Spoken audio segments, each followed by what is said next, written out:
Урматтуу мекендештерим, айрым саясий күчтөрдүн аракеттеринен улам өлкөбүз азыркы саясий туңгуюкка кептелгенине мына 3 күн болду. Бардык кыргызстандыктардын жүрөгү ооруп турат. Бул кырдаалдын чечилишин менден талап кылып жатканыңарды толук түшүнөм. Президент катары ушул абалдан тезирээк чыгууга багытталган күч аракетимди болушунча жумшоодомун. Ушул максатта ар кыл саясий тараптар менен жеке сүйлөшүүлөрдү өткөрүп жатам.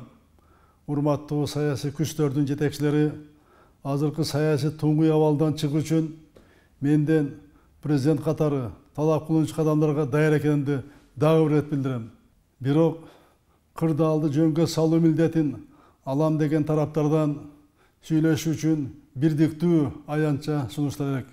Азыр болуп жаткан кызмат алмашууларды легитимдештирүү зарыл. Ал үчүн тийиштүү жарлыктарга кол коюшум керек. Саясий туңгуюктан өлкөнү алып чыгуу үчүн ушул расмий документтер зарыл. Урматтуу мекендештерим, сиздердин сабырдуулугуңуздарга таазим этем.